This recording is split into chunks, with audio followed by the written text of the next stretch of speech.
I love tradition. I'm very English, so I'm not going to throw any of them overboard. Oh, yes! Oh, yes! Oh, yeah!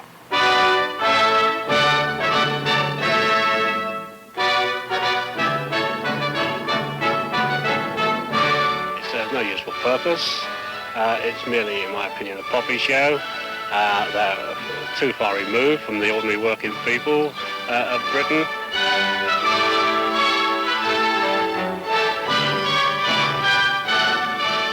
There is a whole business of class, the upper structure and the upper society. It's there with us all the time. There's no use trying to deny that it doesn't exist or that we're in a classless society. We are not.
I'm Rod MacLeish, an American correspondent reporting from the United Kingdom.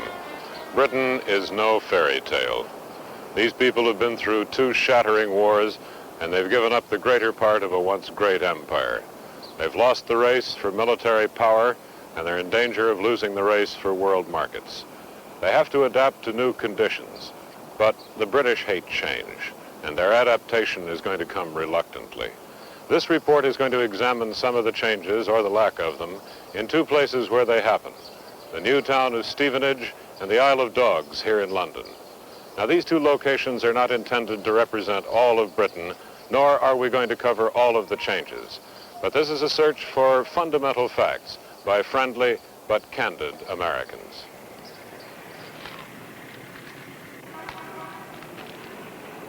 From Tower Bridge, you can see some of the hard realities of Britain's postscript to empire.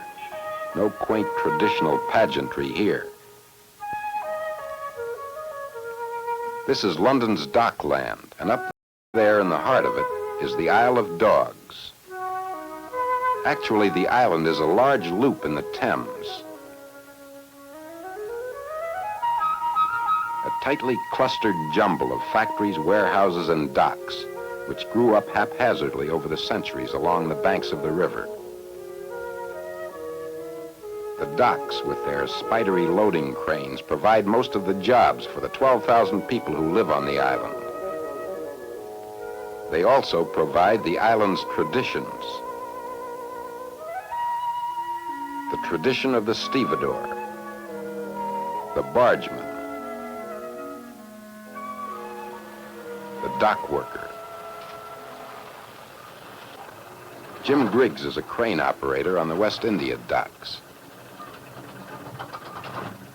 Mr. Griggs, how long have you been working on the West India docks? Well, I've been in a dock ever since I was 15. My father, he worked in a dock. Father before that, I believe. And in all, I suppose he lived on the island for about 130 years. I suppose it goes back, you know, the generations, right? The same applies to most of the blokes here. The tradition of the inherited job, passed down from father to son, began with the medieval craft guilds. Today, it's a firm regulation protecting the men against competition by outsiders. Although the dock workers are well paid by British standards, employment goes up and down with the fluctuations in British foreign trade, which in recent years has been in a chronic crisis. The export problem is familiar to these men. They see it every day. Manufactured goods must be sold and shipped abroad to pay for food and raw materials, which Britain must import because she has so little of her own. When exports fall behind imports by too wide a margin, the nation faces bankruptcy. And they've been close to it several times in the years since they gave up the empire. One of the biggest problems is food.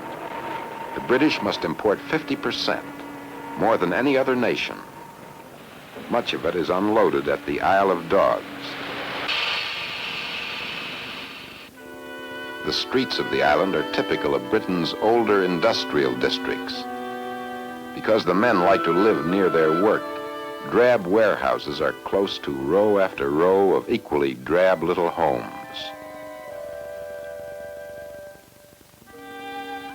Many families have lived on the same street for generations. People like Mrs. Cressell, a former mayor of the island. At 78, Mrs. Cressell is still active in civic affairs, a spokesman for the islanders. Her grocer, Mr. Hart, has an old-fashioned shop, but modern ideas. Mrs. Cressell, the people on the island seem to have resisted change. They live more or less as they did years ago. Why is that? Is there some special reason? Well, I think it's because this island is more like a country village. You know, everybody helps one another and everybody seems to know one another's business, and I think that's one of the reasons it's not changed such a lot. And there's still a great many island people still living here. They won't go anywhere else to live.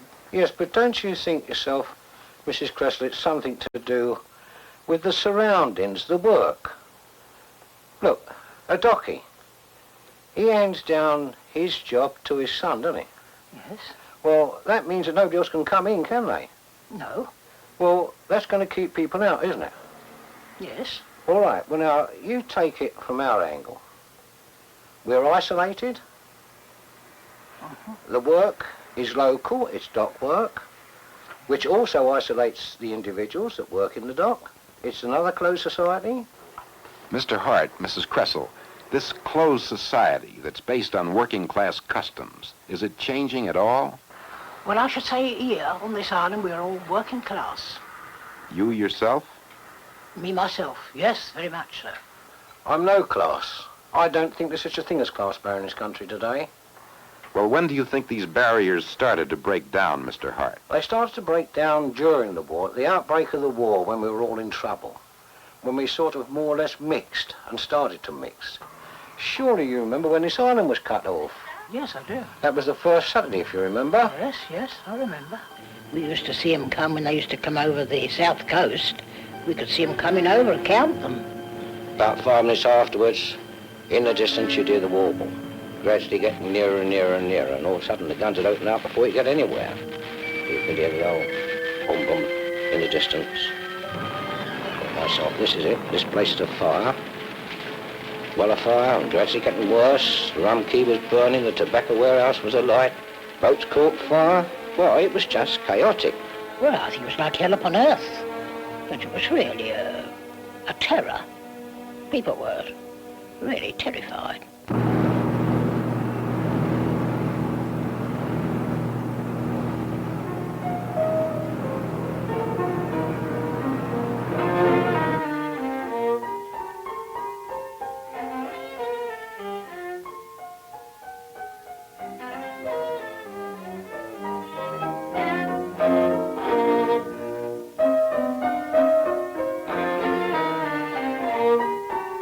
Robert Strong is the Presbyterian minister on the island.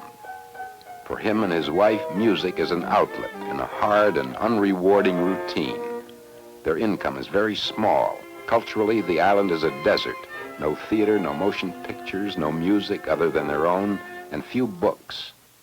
Mr. Strong, what is the position of the church on the Isle of Dogs? Are you satisfied with the way your people respond to religion? Well, yes, when you say my people, of course, that's a very small proportion of the population. There are only 200 practicing Christians of all denominations out of a population of about 12,000. And that is fairly typical of this kind of area, this kind of densely urbanized district. It's typical of the whole country. The church has never had much of an impact on this kind of society.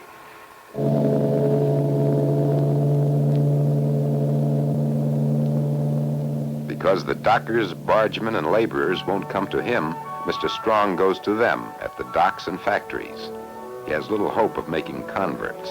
Their religious apathy is another tradition of Britain's working people. I think a great many spiritual values have gone by the board and nothing has come to take their place. People tend to live in a kind of vacuum spiritually, and that's bound to have an effect on both their material and mental existence. Strong accepts their attitude and tries to help with their material problems. Problems of housing. Entire streets were bombed out during the war. New homes are under construction, but people marry and have children. The population rises as fast as the buildings.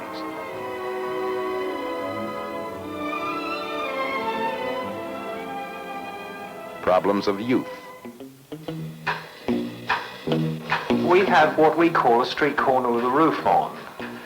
They come on a Thursday evening and they make the best of that evening for themselves. Most of the kids have plenty of intelligence, and I think given a different environment, a different home background and so on, many of them could make much more of themselves than they do. These youngsters have little ambition. Their only interest is dancing.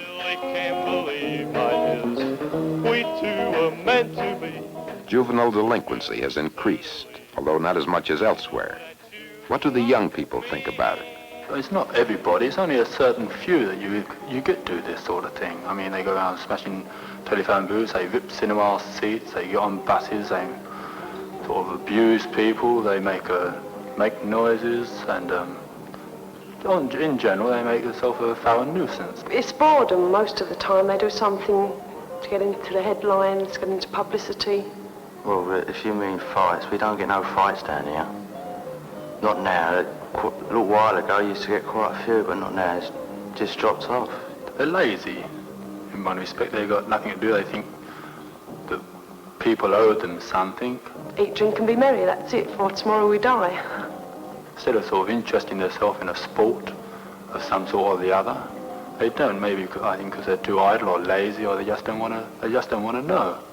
I prefer sculling. I mean, I train every night of the week, so I mean, dragging the streets doesn't interest me.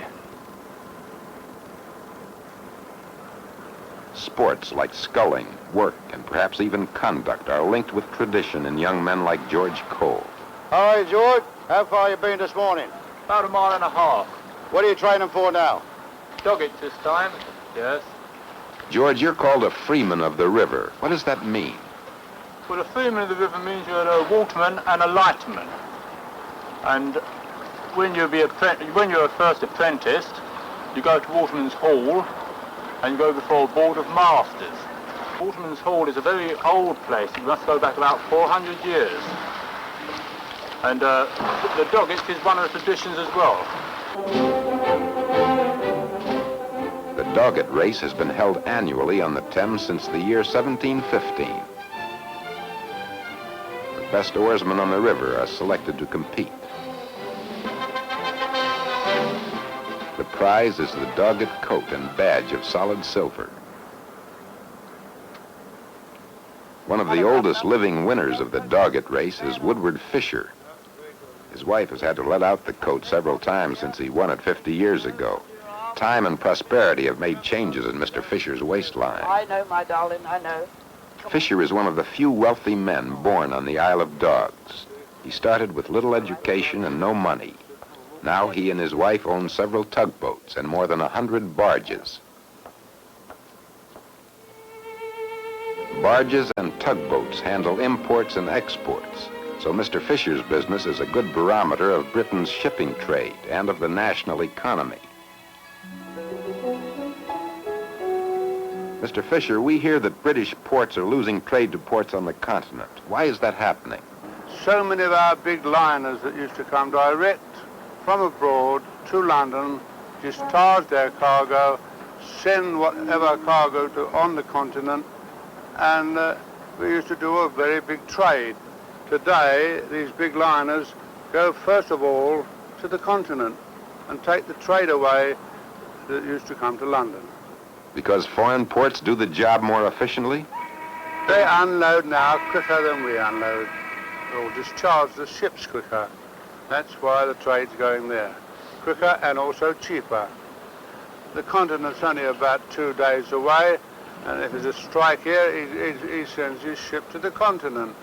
It's quite perfectly true, and I can't understand why the average man and woman can't see that. By that I mean the trade unions. I don't think I'm anti-trade union. I'm neither anti or pro. But surely there must be some sensible men who can see that for England to survive, we must have the river trade of the export and import. Couldn't live without it. It is said, I've heard it said many times, that years ago we used to have men of steel and barges of wood. Well, you never see, or rarely see, a wooden barge today on the River Thames. But you might see a lot of wooden men, unfortunately. But they are so protected.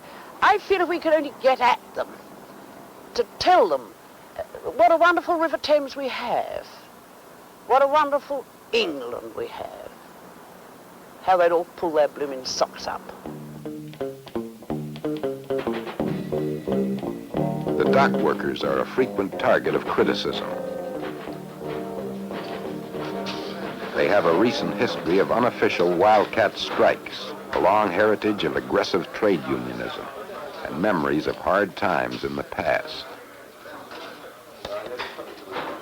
What do they say about questions of export and import? This is Union leader Jim Coughlin. I worry about it very much because importing, if we don't import, we starve. If we don't export, we go bankrupt. Don't forget, we've got quite a lot to compete with these continental ports. They've advanced quite a lot quicker than the British ports have. We've still got the same conditions that my grandfather had. Our port of London is still the antiquated thing that was used to be before the war, and it can only handle the same volume of trade that was used to handling before the war. What about the unofficial strikes, Mr. Coughlin? Some people blame the workers. What do you think? I would say there are many causes, but the basic one is a psychological one, and it is fear of unemployment, of the insecurity of the job. It manifests itself in everything that the docker does. The constant attack is cut labor to cut costs, increase profits with none of the distribution of the profit coming back to the worker. These continued attacks by employers bring home a fear to the worker, to the docker, that he's going to go back to the days that used to exist pre-war. And this does bring along, as I stated before, the reasons for unofficial strikes.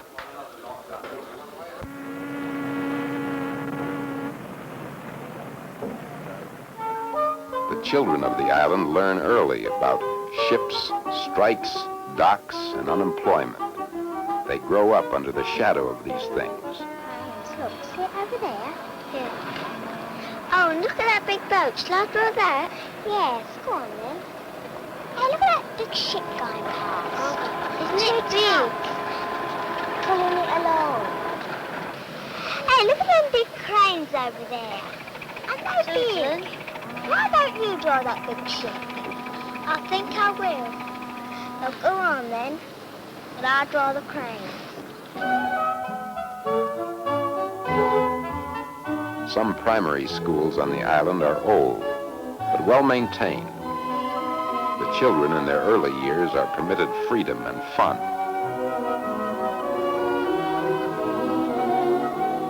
They paint the life they see around them, reacting with vivid colors and excitement to a world of docks and ships. At this age, they have imagination and self-expression. Yellow and do all that. Where? I'm using orange to do this boat. Then after I'm going to do the background. I'm not going to do Seago and this.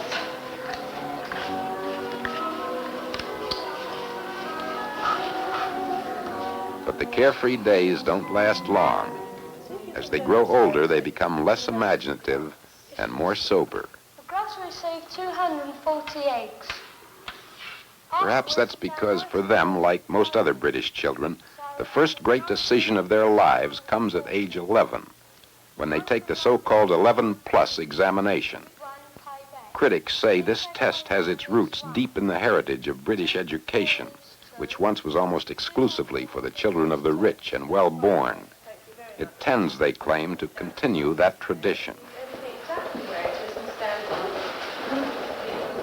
Oh, good morning. Good morning, Mr. Taylor. How did the children get on with that arithmetic test, then? Yes, that's more or less what I expected. Oh. This is Mr. Taylor, headmaster of the Harbinger Primary School.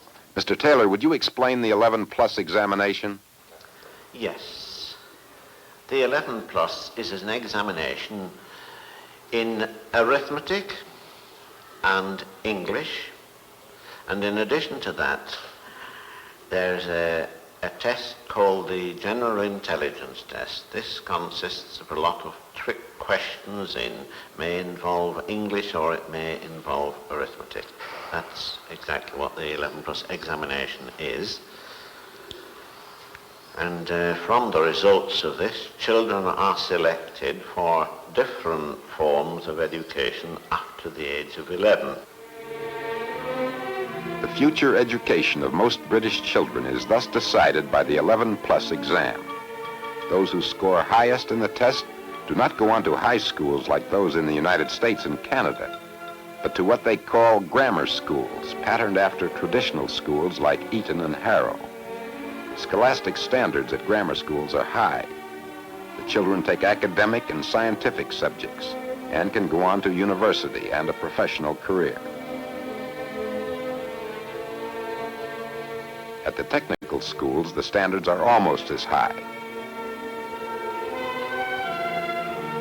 But about 80% of the children, because they didn't score high enough in the 11+ test, go to secondary modern schools and begin to learn a trade.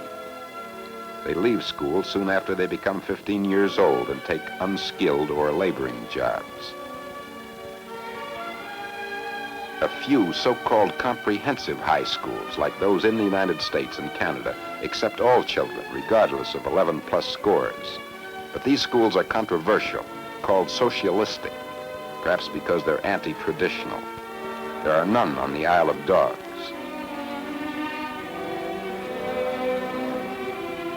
On the island, comparatively few children expect to go to grammar school. Hardly any even dream of attending a university. 11+ failure has scarred some of them for life. Well, when I felt a feeling of disappointment. I was really disappointed. For the next few years, and indeed immediately afterwards, I had a sense of being a reject. If you pass, you're one of the very high scholars, and if you don't pass, you're never spoken to again. You're just left on the wayside to fight for yourself. I've got a mate who passed the 11+, and he wishes he never done it now because there's a lot of homework and he don't have much time for himself. I wouldn't have liked to pass it myself. I honestly think a lot of it is the parents' fault entirely. I think that the parents do not insist that the child learns either discipline or school knowledge. Well, I think parents' attitude is seems more like do what you want to do. You know, if it's good enough for your father, it's good enough for you. What is there on the Isle of Dogs for a young boy or girl? There's only factories. It's a dead and alive place. It has been dead and alive ever since I've known it. That's over 50 years.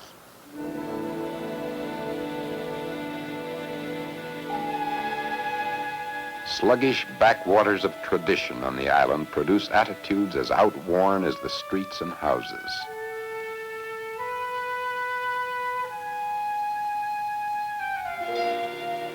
Barred from better things by lack of education, too many of the people become resigned to the restrictions of the past.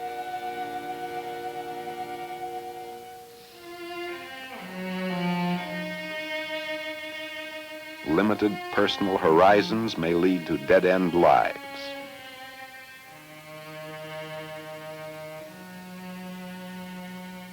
But discontent sometimes leads to action.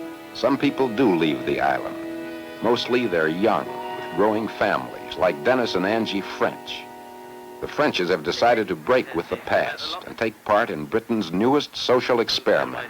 Yeah. Shall I go up to the front? Yeah, I think so.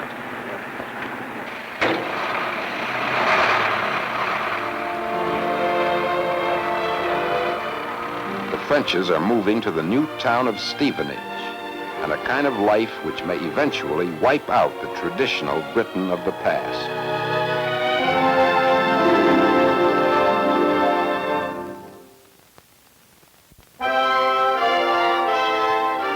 The new town of Stevenage is only 30 miles from the Isle of Dogs, but in appearance and spirit, the two places are poles apart. Dennis and Angie French have come to one of the most modern towns in the world. This is the town center and main shopping district. What do the Frenches think of it? You walk around the town centre and it strikes you as very clean. It's an all-pedestrian way, especially the idea of no traffic being allowed through the actual centre itself. And you can sort of walk along with a child and know that even if he roams a few feet away from you, he's in no danger. It's always quite pleasant when you're in the town square and your feet start to ache after strolling around. There are plenty of seats and we have a fountain that's quite attractive. Stevenage is one of the 15 so-called new towns, or satellite towns, built by the government since the Second World War. They're Britain's attempt to solve the problem of overcrowded, over-industrialized cities like London. Applying the most advanced ideas in town planning and architecture, they're also Britain's attempt to create, in the words of the planners, a more happy and gracious life for her people. To build these homes in Stevenage, the government took thousands of acres from local farmers, paying the market price for their land. The farmers fought the new satellite town in the law courts and lost. Now Stevenage grows by several thousand homes each year. Already has 40,000 people, most of them from London.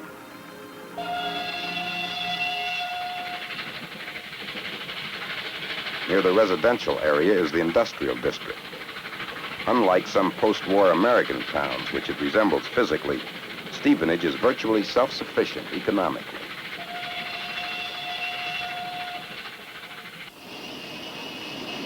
The factories are much larger and far more modern than those on the Isle of Dogs.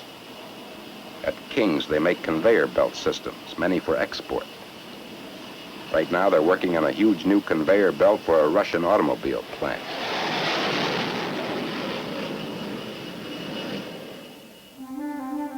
Some factories employ thousands of workers.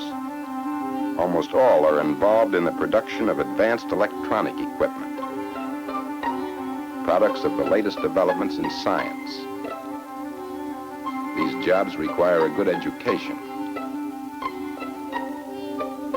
While the old-fashioned industries on the Isle of Dogs and elsewhere lose ground against foreign competition, these new industries of Stevenage compete successfully in the world markets. Electronics in Stevenage is also linked to Britain's defense effort. Dennis French explains. In fact, the majority of Stevenage is electronic firms. They all seem to be concerned with sort of the missile field, so that if anything is then liable to happen, because sort of defence cuts in the missile line, I should think the majority of Stevenage would be concerned. Dennis French is a laboratory technician. He went to grammar school back in London. Now he and his wife have picked up the ways of the new town.